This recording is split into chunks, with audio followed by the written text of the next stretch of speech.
it's time to get into what we know it's time to get into, ladies and gentlemen. Let's do it. The AFC South matchups for this week are both divisional matchups, all right? We're going to start with the least appealing of the two, even though it still has huge implications. Tennessee Titans versus the Jacksonville Jaguars. Now, first and foremost, let's not discount the fact that Tennessee is at home and the Jags have to travel. Okay, let's not discount that. And by the way, UCF, how is the Jags road record this year?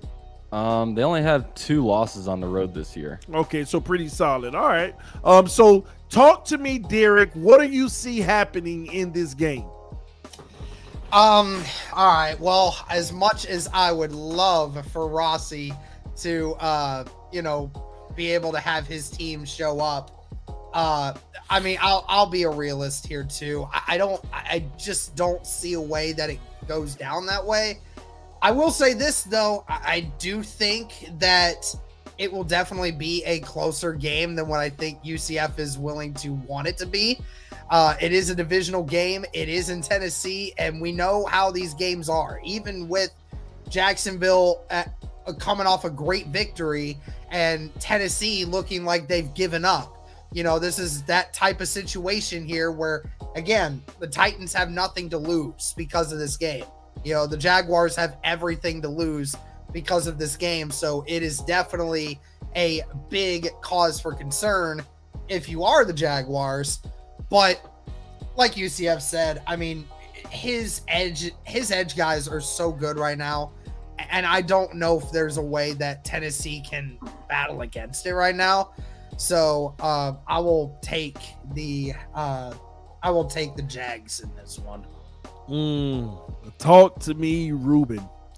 I'm going to go ahead and be real as well. I think the Jaguars are going to win this game. I'm going to just go ahead and say 20-10. I think it's just going to be a dominant effort by the Jags defensive line. I just saw my team sack them 6 times. So I can only imagine what Josh Allen and Trayvon Walker are going to do against Ryan Tannehill. There is no mobility in there. His arm is just shot. If Will Levis is there, maybe the game gets a little, close. But I just think the Jaguars are going to run away with this maybe by middle of the 3rd quarter. Wow. All right, let's hear from it, Titan Rossi. Yeah, I mean, it goes down to the trenches and the 2 ends for what Trayvon Walker and mine went blank. The other guy's been killing it. Josh Allen. Yeah, I mean, those 2 against this offensive line, there is no answer at the left tackle position, which is one of the most important positions in football, other than quarterback, maybe wide receiver, left tackle. You know what I mean? So I just feel like it's going to be one in the trenches, and whether or not Lawrence plays, I think the Jaguars are going to pull it out. I do. I think, if the Titans want any chance at all at winning this football game, they're going to have to stop the run, which they've been decent at times, but they've also let teams gash them in the run game. And if that happens, there's no chance at all for the Titans to pull this out. Now, I think it's going to be closer than the Houston Titans game. I'm going to say the Jaguars 27, the Titans 17. UCF Jag, close this game preview out.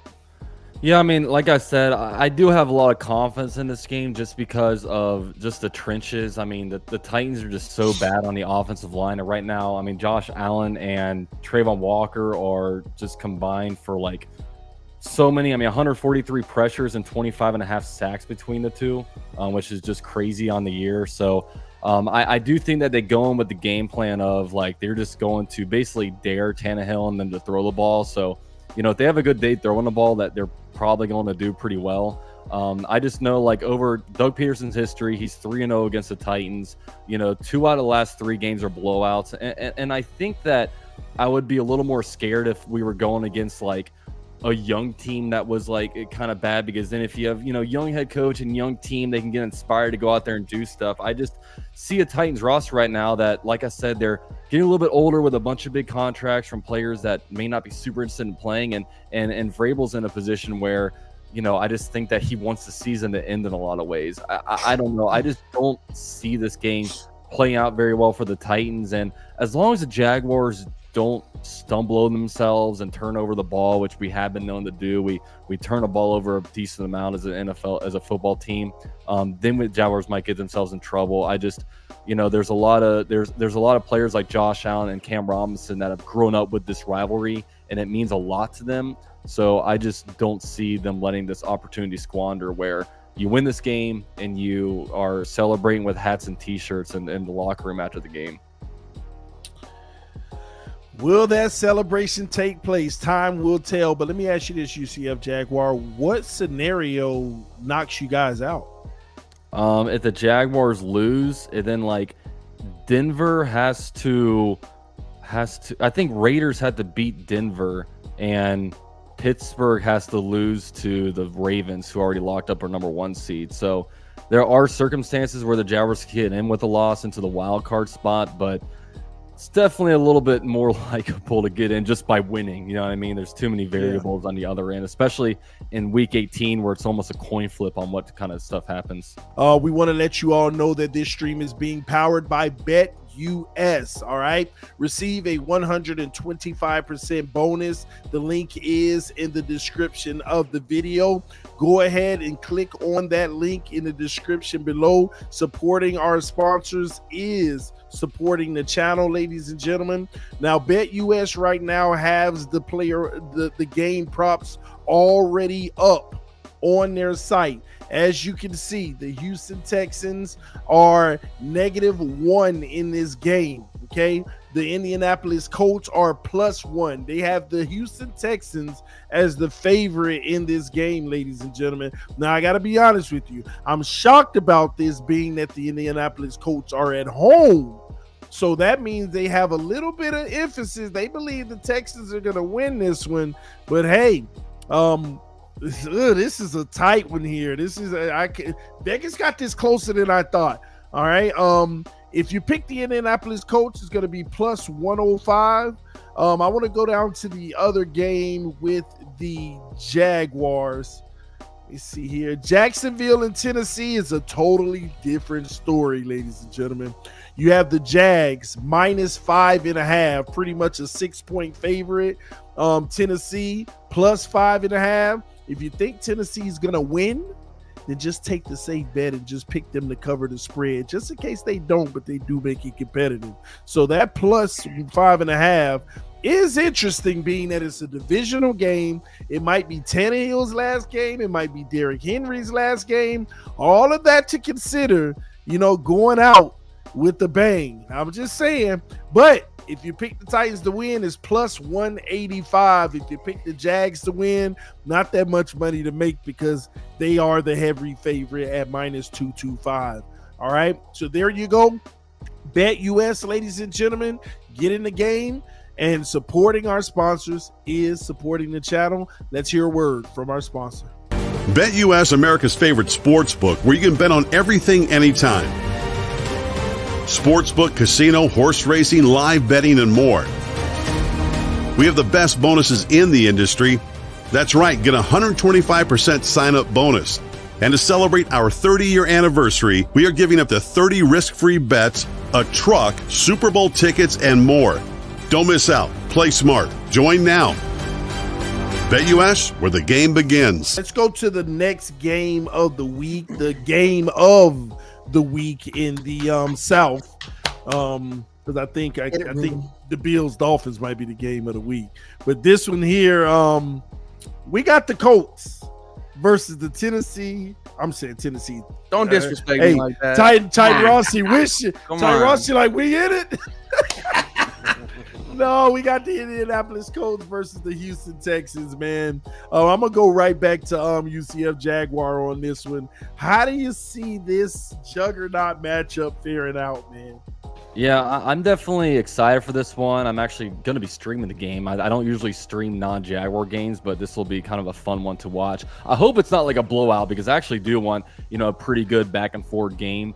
When I look at these teams, like I've never really been able to pin down what kind of team the Colts are. Like when I think they're going to win, they lose to the Falcons. When I think they're going to, lose, they beat the Raiders, and they're just always been a difficult team to like really analyze. And I know I already have my bad perception of them just because Gardner Minshew, I wasn't a big fan of him as a Jaguars quarterback. I just think he's too I don't know. I've said my stuff about Gardner Minshew. And then with the Houston Texans, they're a young team, they're exciting, led by rookie quarterback CJ Stroud, and they have a bunch of kind of young pieces playing together for that team. So really with this one, when I think about it, this is a really, really good opportunity for both these teams. And I do think that, look, last time, CJ Stroud got an opportunity to take hold of the AFC South. Unfortunately, he was outplayed by Trevor Lawrence. And this time, he's going on another opportunity to win and get into the playoffs. Everything on the line for a rookie quarterback. I do think that it is his time to be able to rise up to it. I actually do think that the Texans will win this game. I'm going to say 27-24. Ooh, Texans. Look at Ruben. You happy about that, Ruben? What? He's surprised. What? He's surprised. Titan Rossi, let's get your take on this. Maybe Lawrence is generational, man. We'll see about it. Man, I've been going back and forth with this one. I mean, this is a tough game to call. I mean, it's at Lucas Oil. It's just a tough game to call. And, the Colts have just been pretty erratic this year. They've been up and down. They went and trounced Pittsburgh, then they lose to Atlanta. They get trounced by Atlanta, which was shocking to me. They get trounced by the Bengals. Of course, they win last week, and that was a more convincing win than what the score had said. But then you got Houston. They've had the injuries at quarterback to CJ Stroud. So I think these teams are pretty level right now, and I think this all comes down to how good CJ Stroud is going to play. And, the Texans have a pretty good defense. They're pretty good. So D'Amico Ryans has this team playing really well.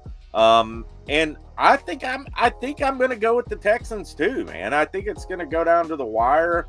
And I think CJ Stroud is going to make some plays to get him there. And I'm going to say the Texans, I don't know. I think it's going to be higher scoring than I'd say the Texans 30, the Colts 27. Boy, oh boy, oh boy, man, Derek, they ain't showing you no love whatsoever. If we win on Saturday, you all will not like me Tuesday. I'm just telling you, you all will hate me. Hey, Derek, I did y'all a favor. I can never pick these Colts games right, so. Oh, man. You all it's hard to hate me on Tuesday if this goes my way, boy. Well, it's on you, Derek. Give me your thoughts. Well, I mean, Ruben, isn't it kind of ironic that last year at this time specifically, you and I were playing each other in a game that ultimately, ended up having it to where we decided who was going to have a worse draft pick. But he ended up getting your head coach fired because somehow, some way the Texans won it. And then here we are a year later, and now we are fighting for a playoff spot, which is absolutely insane. I'm glad to be able to play in this game, man, against your team for the final spot. It's going to be a lot of fun. But I'm going to tell you what, man, Indy definitely feels like a team that is thriving at home a lot more recently than what we did when we were earlier in the season. Early in the season, we were winning a lot of games on the road. But now, getting into that home atmosphere, with it being prime time, one of the only few prime time games that Indy's gotten all year, you have this crazy situation where Indy just knows how to play against Houston. we always run the ball very efficiently against the Houston Texans. You can go back several years. Indy has been a team that can run the football against the Houston Texans. And I remind everyone earlier in the year, we beat Houston. Okay. I know it's two completely different teams than what it is now, but I mean, we're in this situation now. The Texans are going to miss some guys on Saturday. We're going to probably be missing some guys on Saturday. But this team, it gets locked in when the moment gets the brightest. And this team knows how to ball. And I'm going to tell you what, man, this is going to be a fun matchup. The Colts are going to win this one. Final score 27-20 Indianapolis, baby. Let's go. Ooh, 27-20. Ruben, the floor is yours. Look, man, I'm going to hit Derek with the paw rud. Who would have thought? Not us. But let's look at this situation and what it is. This is a huge moment for the Houston Texans because they need to put the stigma of they cannot win the big game away. Throughout the entire existence of the Houston Texans, we haven't been able to win the big game, but this time is different because now you have your head coach in D'Amico Ryans. You have your franchise rookie quarterback in CJ Stroud, who hasn't been playing like a rookie this year, but like a MVP type of quarterback. And then the defense is finally figuring its way out. Will Anderson Jr. has emerged. If Jonathan Grenard gets back, it is going to be scary for this Colts offensive line, but it's going to come down to whoever has the best quarterback, and the best quarterback is on the Houston Texans. This is a guy who has beat records that Trevor Lawrence hasn't seen, Andrew Luck hasn't seen, Justin Herbert hasn't seen. It's all going to come down to number 7, as well as the coaching staff. It's going to be a good matchup there. But I have the Houston Texans winning a close one. It's going to come down to Kaimi Fairbairn, one of the best kickers in the NFL, 30-27.